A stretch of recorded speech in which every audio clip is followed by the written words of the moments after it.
سیدنا بلال سے کسی نے پوچھا تھا نا، اے بلال تم کیسے ایمان لائے، کیسے ایمان لائے؟ تو بلال رضی اللہ تعالیٰ عنہ نے کیا خوبصورت جملہ ارشاد فرمایا. انہوں نے فرمایا کیا پوچھتے ہو، میں مکہ المکرمہ میں رہتا تھا، غلام تھا، امیہ بن خلف میرا آقا تھا، مجھ پر ظلم کرتا تھا، لیکن میں مکہ المکرمہ کے لوگوں کو جانتا نہیں تھا، میرا ان سے تعلق نہیں تھا، ان سے رابطہ نہیں تھا. میں گھر کے اندر رہتا، اپنے آقا کی خدمت کرتا، لیکن وہ ظالم تھا، مجھ پر ظلم کرتا تھا، مجھے مارتا تھا. ایک رات جب میں شدید بخار کے مرض میں مبتلا تھا، سخت سردی تھی، مجھے بہت بخار تھا، تو اس نے مجھے کہا رات بھر کام کر، لیکن میں نے دوا لی، کمبل اوڑھ کے میں سو گیا، لیٹ گیا. میرا مالک آیا، میرا آقا آیا، رات لیٹ تاخیر سے مجھے اس نے جگایا، کمبل اٹھایا اور مجھے کہا اب کام کر، اور مجھے کہا کہ اب تو آسمان کے نیچے کوئی چھت نہیں ہے، سخت سردی تھی، کہا کھلے میدان میں اب تجھے یہ 2 کلو جو اس کو چکی میں پیسنا ہوگا، اور تو ساری رات محنت کرتا رہے، قمیص پہننے کی بھی اجازت نہیں ہے،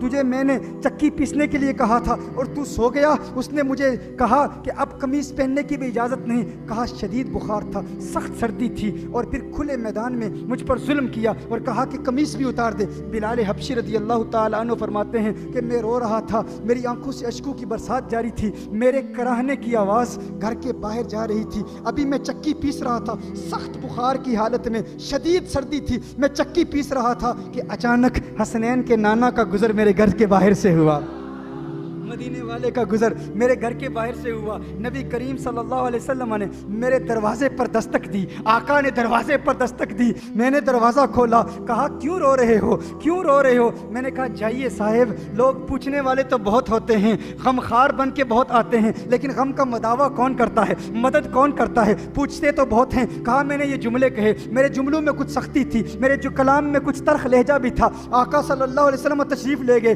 تو میں نے کہا ہاں دیکھو نا، ایسا ہی ہوتا ہے، پوچھنے والے بہت ہوتے ہیں لیکن غم کا مداوع کون کرتا ہے، مدد کون کرتا ہے؟ حضور چلے گئے، میں نے جاتے ہوئے دیکھا تو میں نے سوچا چلے گئے، اب واپس کہاں آئیں گے؟ کہا ابھی چند لمحے ہی گزرے تھے کہ محمد عربی پھر میرے گھر میں آ گئے. میرے آقا کے ہاتھ میں گلاس ہے، پیالہ ہے دودھ کا پیالہ مجھے دیتے ہیں اور کہتے ہیں تم لیٹ جاؤ، سو جاؤ. مجھے کمبل دیا، مجھے کہا آپ لیٹ جاؤ. میں نے کہا ارے دیکھو مجھے لیٹنے کے لیے کہہ رہے ہو، لیکن میرا آقا تو بہت ظالم ہے، وہ تو مجھے مارتا ہے، وہ بہت ظلم کرے گا، چکی کیسے پیسوں گا؟ یہ کام اس نے دیا ہوا ہے. تو دیکھو وہ جو سبب وجود کائنات ہیں، وہ جو کونین کے والی ہیں، وہ جو خسرو خوباں ہیں، وہ جو سیاح لامکاں ہیں، وہ جو نازش ہر دو جہاں ہیں، وہ جن کے سبب سے یہ کائنات بنی، ان کا عمل دیکھو، ان کا عمل کیا تھا. وہ جو آقا ہیں وہ نہ ہوتے کچھ نہ ہوتا، زمین نہ ہوتی، آسمان نہ ہوتے، چاند تارے نہ ہوتے. اسی لیے کہا زمین و زماں تمہارے لیے، مکین و مکا تمہارے لیے، چنین و چنا تمہارے لیے، بنے دو جہاں تمہارے لیے، ہم آئے جہاں تمہارے لیے، اٹھیں بھی وہاں تمہارے لیے.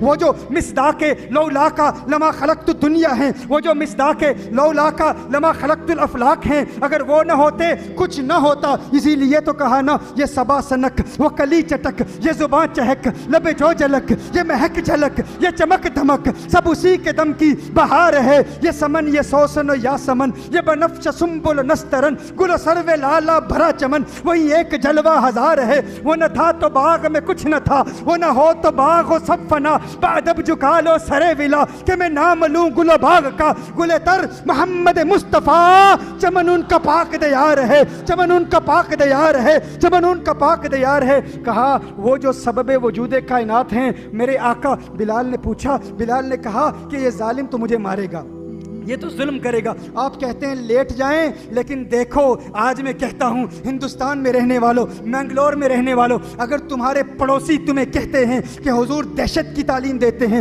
حضور نفرت پھیلاتے ہیں، ارے دیکھو تو صحیح وہ جو سبب وجود کائنات ہیں، جن کی وجہ سے یہ ساری کائنات معرض وجود میں آئی، ان کی ادائیں تو دیکھو، ان کے انداز تو دیکھو، ان کا کرم تو دیکھو، ان کی رحمت تو دیکھو، ان کی عنایت تو دیکھو. ارے وہ ایسے غمخوار ہیں کہ یہ نوازشیں، یہ عنایتیں ہمیں دو جہاں سے چھڑا دیا. ہمیں مصطفیٰ تیرا شکریہ، مجھے جینا مرنا سکھا دیا.